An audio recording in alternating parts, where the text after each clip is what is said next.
Hello and welcome to this new series that's going to be looking at how we can deal with the lockdown in ways that are positive and constructive. I feel driven to make this series because in my work with Ellipsis Wellbeing, my aim is to help people overcome the challenges they face in life. And I feel the lockdown imposed due to the coronavirus represents a significant challenge for all of us. The lockdown affects all of us in different ways, but the general conditions as they are stand to have a very destructive effect on people's mental health if left unchecked. First of all, although some of us are more outgoing than others, it is a fact that we are social beings by nature, and so this isolation is harmful to our well-being. This is especially true for people who live alone, who've essentially been placed in conditions of solitary confinement with little relief. These conditions also stand to place great pressure on those who live in relatively confined spaces, such as apartments that have no access to gardens. These conditions are placing great pressure on relationships, which has the potential to lead to a great deal of hardship and even the breakdown of those relationships. And so I feel this situation requires us to place a greater emphasis on caring for our mental health to offset the harmful effects of our isolation.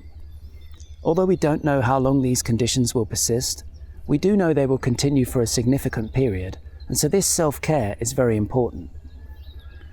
But as well as emphasizing the potential harm of the lockdown and the need for self-care, I also want to emphasize the positive effects, which are very significant.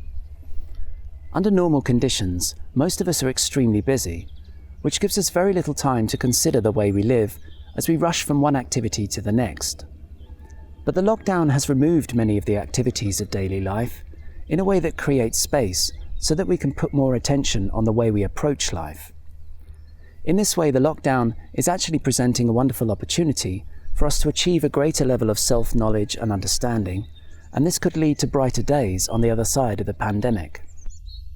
This is essentially the message I want to bring in this series, how we can use this opportunity to improve our lives, rather than just seeing the lockdown as an unwelcome interruption. And so as well as exploring ways to offset the harmful effects of our isolation, in this series I want to discuss how we can use this time for personal development, as I truly believe that this situation could change society for the better.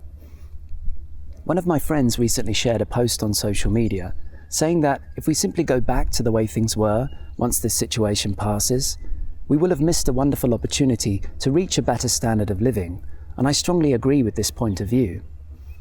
So for the next few weeks at least, I'm going to be sharing what I feel are the most effective responses to our current situation in view of what I've just said. The videos in this series will be exploring the most effective approaches that I've encountered for personal development and wellness. And so if you're interested in this, I'd invite you to join me on this journey and consider subscribing for updates so as not to miss anything at this very busy time on social media. But for now, I'll leave you with this essential component of the message, that our experiences in life are often beyond our control, but our response is always a choice, determined by our willingness to exert the force of our individual will and our individual character. I hope this series helps you to rise above our current situation and to go on to achieve a greater level of happiness and fulfillment.